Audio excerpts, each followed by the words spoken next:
Bonjour, bonsoir, bon après-midi, Balandini sur Aïtali Unies TV. Grande et majeure de vous retrouver encore une fois sur Décryptage politique avec votre frère Francis. C'est un grand plaisir de vous retrouver encore une fois pour partager politique avec vous. Aujourd'hui, on va parler de la famille de Félix Tshisekedi. On va parler bien sûr du président lui-même et on va essayer de toucher le procès de Roger Lumbala que vous connaissez, cet ancien ministre et député du temps de Moselle Laurent Désiré Kabila. Alors, sans plus tarder, je commence l'actualité politique d'aujourd'hui. L'émir du Qatar, Sheikh Tamim, a visité Kinshasa pour la première fois.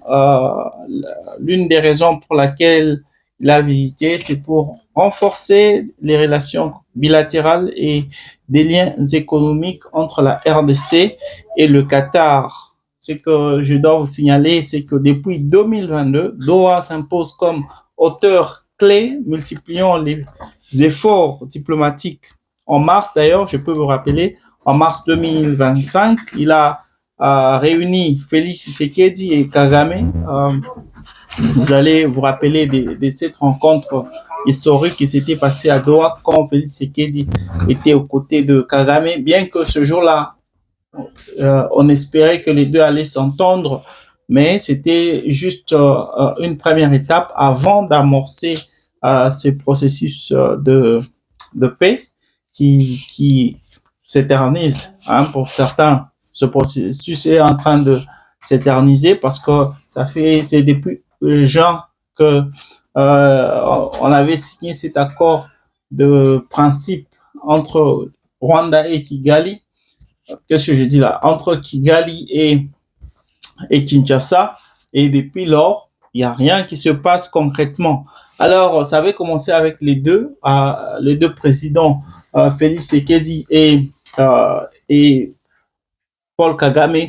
C'était à Doha. Alors, je me dois aussi de vous signaler que le Qatar mise sur son image de médiateur neutre, mais ses liens aussi économiques renforcés avec Kigali.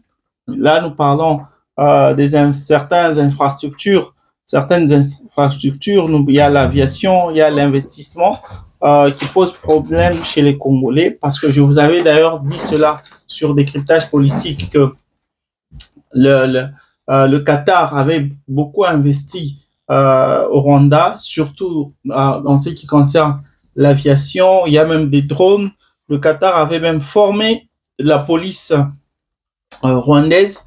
Alors, ça posait problème du côté congolais. Comment est-ce que vous voulez être neutre, mais vous entretenez des relations profondes avec un autre parti, avec une autre partie avec lesquels vous traitez. Alors, cela avait posé problème. C'est d'ailleurs, je pense, pour cette raison que l'émir du Qatar s'est dépêché à Kinshasa pour essayer de visiter pour la première fois un président congolais. Et d'ailleurs, par rapport à ça, il a promis d'investir au Congo 21 milliards de dollars. Il y a d'ailleurs ceux-là qui en font une polémique, qui disent que au Rwanda, il n'a investi que 2 milliards de dollars, mais en RDC, il a investi autant de milliards. Il a investi près de 10 fois ce qu'il a investi au Rwanda. C'est bien beau tout ça, on peut rêver grand, on peut voir du positif là-dessus, mais nous devons être réalistes et surtout essayer de réfléchir, parce que décryptage politique est suivi par des intellectuels. Voilà pourquoi je vous prie de réfléchir un peu sur cette situation. Au Rwanda, la corruption, elle est vraiment à un niveau trop bas. Alors, par rapport comparativement au Congo, chaque fois qu'il y a un versement d'une somme, de l'argent qui est supposé être utilisé pour tel ou tel autre projet, on parle des détournements. C'est ce qui se fait et ça se passe comme ça, au vu et au su de tout le monde. On parle des détournements. Même l'avion là, qui est allé à Kolwezi avec le ministre, certains membres du gouvernement, on parle que après avoir, quand il y avait des débris de l'avion, les gens qui allaient faire leur enquête, parce qu'ils devaient normalement faire l'enquête, vous connaissez qu'on doit d'abord chercher la boîte noire pour comprendre les raisons de cet incendie. On a découvert 10 300 dollars qui étaient dans cet avion. Donc, cet argent était détourné. Heureusement ou malheureusement, on a pris cet argent-là, on a retourné ça à la personne qui devait bénéficier de ça. Donc, vous comprenez que au Congo, il y a détournement. On parle de détournement en millions. L'autre fois, je vous ai parlé même de tout le montant qui a été détourné au Congo. Donc, on parle de détournement. On donne l'argent. Juste un petit exemple. En avril, il y avait des pluies qui avaient causé beaucoup de dégâts. Beaucoup de personnes s'étaient retrouvées à la rue. Personne ne savait pas où dormir. Ces gens ne savaient pas où dormir. Ils ont passé des nuits à la belle étoile. Le gouvernement avait octroyé 50 millions de dollars pour qu'on puisse ériger des maisons préfabriquées pour ces personnes-là. Jusqu'aujourd'hui, cet argent-là est porté disparu. Et le gouvernement qui a versé cet argent, on connaît à qui on a remis cet argent, juste faire des suivis. Ok, cet argent qu'on a donné, est-ce que cet argent est parti? Est-ce qu'on a utilisé ça pour la cause pour laquelle cet argent a été octroyé? Non. On a vu et on a entendu et on se tait. Donc, ce système-là fonctionne comme ça. Donc, ce tour ici, c'est celui-ci qui détourne. L'autre montant, pour l'autre projet, c'est celui-là qui va aussi détourner. Donc, c'est comme ça que ce système fonctionne. Et quand on demande l'argent là, qui avait été octroyé pour la construction de ces maisons préfabriquées, le gouverneur accuse le ministre de l'aménagement, le ministre de l'aménagement accuse le gouverneur. C'est comme ça que ça fonctionne. Alors, comment investir autant d'argent, 21 milliards de dollars? On investit cela en RDC avec tout ce qui se passe. Qu'est-ce qui prouve que ces 21 milliards de dollars qui vont être investis vont être utilisés à bonne et due forme, vont être orientés à des bonnes causes, aux projets qui sont destinés à recevoir ces montants-là? Il y a le mall qui est construit à Kinshasa. C'est un mall des Turcs. Ce mall-là, eux-mêmes, ils ont investi. Eux-mêmes, ils sont à la tête. J'ai beaucoup aimé quand le gouvernement congolais s'est entretenu avec les Turcs avant que ces derniers puissent céder le projet aux Américains. Ils avaient permis aux Turcs de construire l'aéroport de Njili. Et à la fin, sur une période de 10 ans, c'est la compagnie turque qui devait prendre l'entretien de ces bâtiments. Donc, eux-mêmes, ils viennent, ils construisent et ils vont prendre l'entretien de l'aéroport de Njili. Ça allait assurer tout le monde parce que là, c'est du sérieux. Vous voyez qu'il n'y a pas des Congolais là-dedans qui vont s'ingérer dans l'entretien de cet aéroport parce qu'il y aurait toujours corruption. Congolais, le Kaka, COP. Mais non, on vient investir 21 milliards de dollars. Qu'est-ce qui prouve que cet argent-là va aider au Congolais, va changer le Congo? Ne parlons même pas du quotidien des Congolais, le boulot, à manger et qu'on sort. Juste dire que vous voulez, on investit cet argent, par exemple, dans l'agriculture, il y aura des entreprises agricoles qui vont être là, on va construire des routes, on va construire des aéroports, on va construire des bâtiments et qu'on sort. Dire juste ça. Qu'est-ce qui prouve que ces 21 milliards de dollars vont aider à changer le Congo avec tout ce qui se passe? Et on est prêt à dépenser, à détourner, et on est prêt à aller demander de l'aide à la Banque mondiale pour que cette même banque puisse nous nous aider, puisse nous donner, nous prêter de l'argent. Aujourd'hui, la dette, elle est à plus de 15 milliards de dollars, la dette que la RDC a. Et on s'en fout de ça. On est en train d'augmenter, on cherche encore d'améliorer encore cette dette. Au moment où les autres ne veulent plus des dettes sur le plan international avec la FMI et la Banque mondiale, on veut se débarrasser de ces dettes-là. Nous, on se fait ce plaisir-là de nous approfondir, d'alourdir la dette du pays pour qu'on soit toujours dépendant de la Banque mondiale du Congo. Vous avez aussi votre mot à dire, vous pouvez le faire. Soyez libre de commenter. Dites-nous ce que vous pensez de cela. Le Qatar va investir 21 milliards de dollars en RDC comparativement au Rwanda. 2 milliards, mais vous voyez vous-même les résultats, comment les Rwandais se développent. Une mauvaise nouvelle que j'ai suivie, c'est que le président, avec tous ces déplacements-là, tous ces déplacements qu'il fait, nous sommes aujourd'hui, juste depuis le mois d'octobre de l'an dernier, le président a déjà dépensé 1 milliard de dollars. Comment est-ce que vous pouvez être le président qui voyage partout? Partout on vous appelle, partout où on invite les présidents du monde, vous devez être là. Est-ce que vous ne pouvez pas des fois dire non? Le biga non teke, il y a autour na okenete.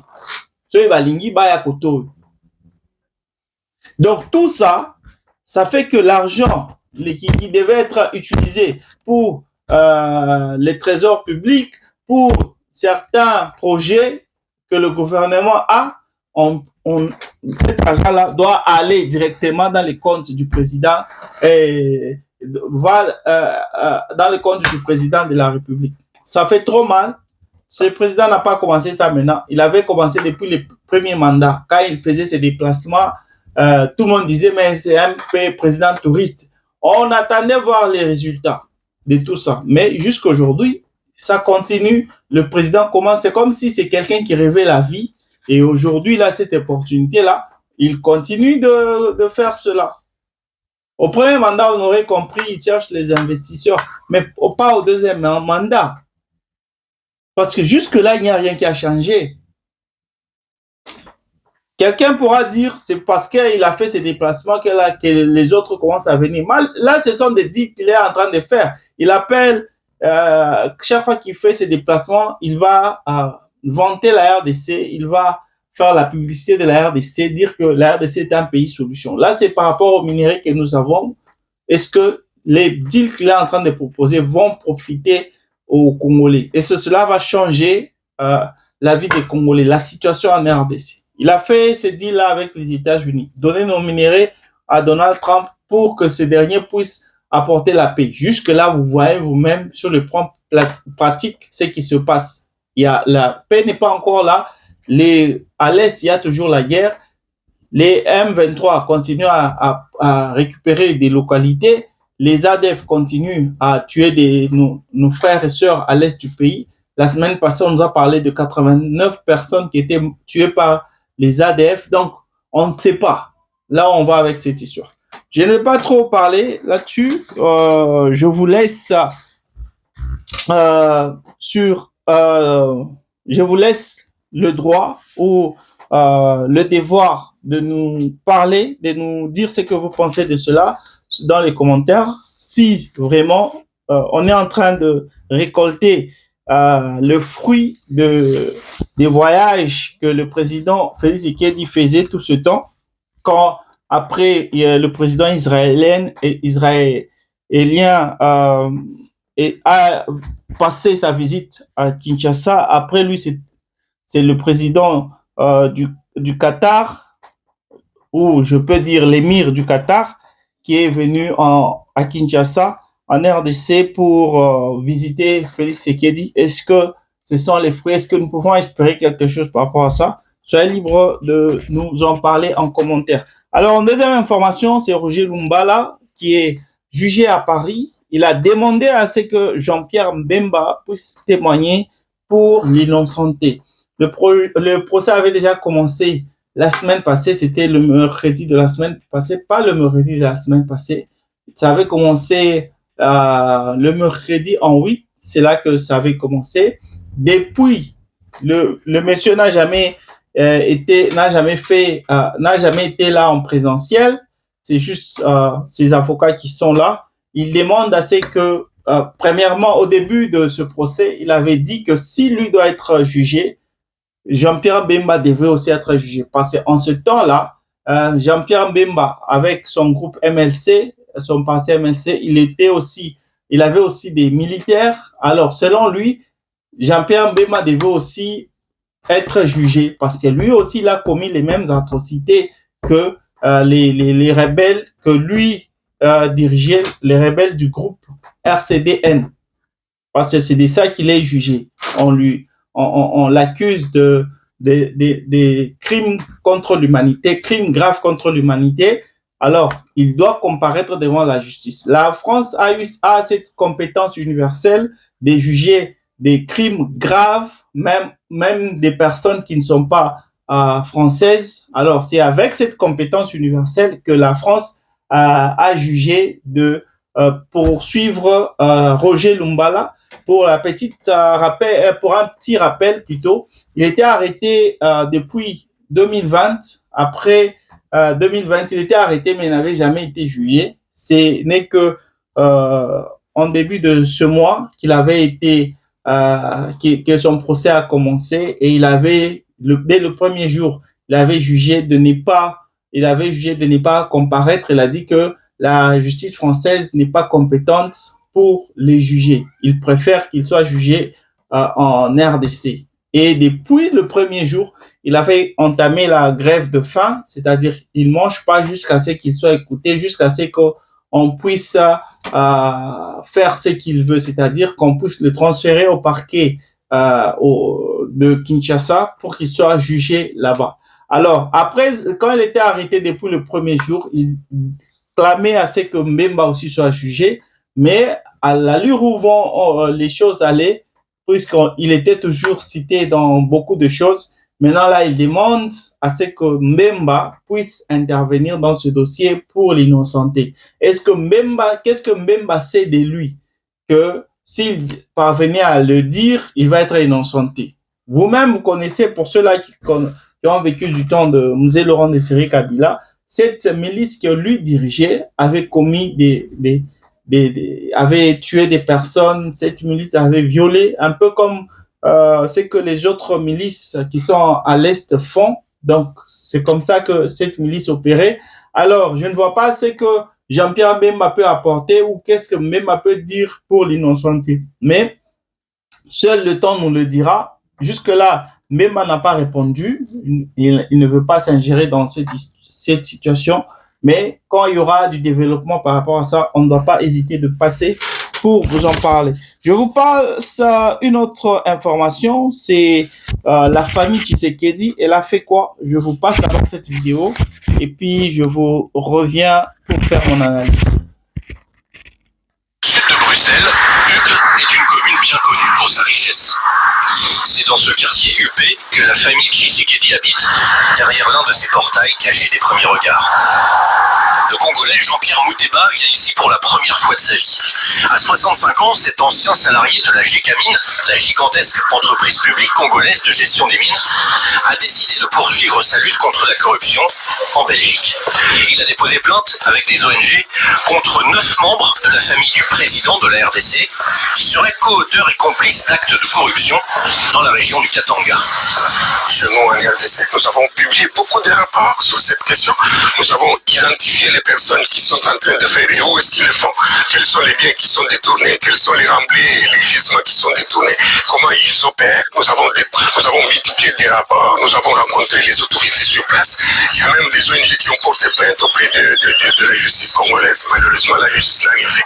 Alors, il espère en Belgique une justice indépendante. Il ne s'agit pas de poursuivre des gens pour les poursuivre, il s'agit plutôt d'une certaine orthodoxie, d'une certaine transparence pour qu'on sache qu'est-ce que les gens ont fait. Il s'appuie sur les travaux préalables des ONG congolaises et sur la nationalité belge des accusés, dont les noms sont réservés à la justice.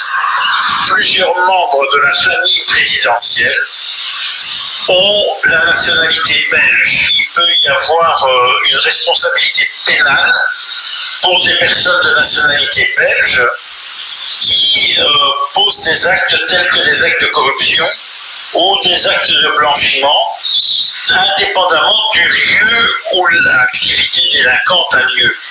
Pour lui, cette corruption présumée toucherait directement aux richesses minières de RDC.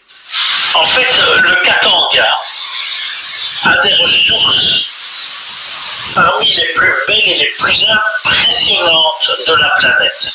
Aujourd'hui, Lubumbashi devrait être construite comme Dubaï, comme Doha. Et le paradoxe de la situation, c'est que ces milliards, parce qu'on parle bien en termes de milliards, ces milliards de dollars disparaissent dans des mains sans qu'il n'y ait de bien-être économique, social pour les millions de Congolais qui y ont droit. La famille Tshisekedi a réagi. Jacques, le frère cadet du président, a mandaté un ténor du barreau belge pour s'exprimer au nom de la famille. Sur un dossier politique, selon lui, est bien trop flou pour être crédible. Je lis comme vous dans les médias que cette plainte mystérieuse concerne des personnes non nommées. Je lis que ça viserait la famille biologique de M. Tshisekedi ou la famille politique. Mais qui sont les personnes qui sont visées? Les plaignants ne nous le communiquent pas, en tous les cas dans la presse. Donc c'est un mystère assez précieux. Ce sont des accusations qui sont non fondées, qui sont contestées, et nous verrons sur pièce que les pièces soient soumises à la contradiction, et nous verrons quelle sera la vérité qui va triompher. À Kinshasa, la direction juridique de l'UDPS, le parti au pouvoir, prend-elle aussi fait et cause pour la famille du président. Nous trouvons la plainte très étrange parce qu'elle stigmatise un groupe d'individus par rapport à leur appartenance politique et ou à la famille biologique du chef de l'État. Ce n'est pas dans une démarche pareille qu'on pourrait rechercher la justice. La plainte serait étayée par 80 pages de documents. Elle a été déposée à la procureure fédérale belge, Van Fransen, qui doit décider ou non de donner suite juridique au dossier. Un dossier qui s'appuie sur l'idée de prédation des richesses de la région du Katanga, le cœur minier de la RDC. Sud de Bruxelles, Hugues est une commune. Je pense qu'on a tous suivi ce qui s'est passé. Pour ceux-là qui viennent de nous joindre maintenant, je vous l'avais déjà, j'avais déjà expliqué cela sur décryptage politique. On parle des détournements de fonds, c'est-à-dire la famille de Tshisekedi. Ces dossiers visent la famille du président Félix Tshisekedi. Il y a ses enfants qui sont impliqués, il y a ses frères qui sont impliqués, il y a même la première dame, Madame Denise Nyakero, qui est aussi impliquée dans ce dossier. Alors, la famille de Félix Tshisekedi est poursuivie pour détournement de fonds et blanchiment de fonds, détournement et blanchiment de fonds. Alors, il y a aussi des ONG qui avaient un représentant de ces ONG qui avait dit que c'est la famille de Félix Tshisekedi c'était aller plutôt dans des carrières minières, exiger des gisements. Alors, au nom, ces membres de la famille étaient accompagnés par des militaires, des gardes républicaines qui les accompagnaient au nom du chef de l'État, exiger des gisements. Alors, quand ces compagnies minières leur abandonner les gisements, alors ils appelaient les Chinois, il y a les Chinois et les Libanais qui allaient travailler maintenant dans ces gisements-là et exploiter les minerais, vendre cela, et l'argent était partagé. Il y a les Chinois qui prenaient leur part et la famille du président qui prenait aussi sa part. Alors, ces ONG, après avoir constaté cela, avaient porté plainte à la justice congolaise et ces dernières n'avaient pas répondu par rapport à ça. C'est ainsi que ces ONG avaient décidé de faire appel plutôt à la Belgique parce que, je vous l'avais déjà annoncé, Monsieur Félix Tshisekedi, vous savez, pour ceux-là qui ne le connaissent pas, il vivait pendant que son père Étienne vivait au Congo. Lui, il a grandi en Belgique, lui et ses frères. Alors, là où ils vivaient, ils ont pu avoir la nationalité, ils avaient changé de nationalité, ils ont la nationalité belge. Pour le moment, je peux dire qu'ils ont deux nationalités, la nationalité belge et la nationalité congolaise. Alors, quand on a vu que la justice congolaise n'avait pas répondu favorablement, c'est ainsi qu'on a porté plainte à la justice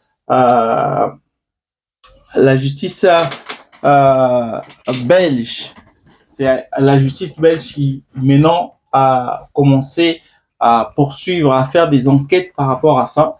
Et c'est sur ce point toujours que ce parquet fédéral de Belgique a décidé de disséquer les comptes bancaires de la famille de Félix Tshisekedi. Donc là, on veut contrôler un peu toutes les entrées et sorties de l'argent. On veut vraiment vérifier si ces comptes-là est vrai, parce que quand on dissèque un compte bancaire, on saura tous les problèmes qu'il y a. Si il y a quelque chose de suspicieux, on va venir dire que non, c'est vrai, l'argent qu'il y a là provient de telle ou telle autre source.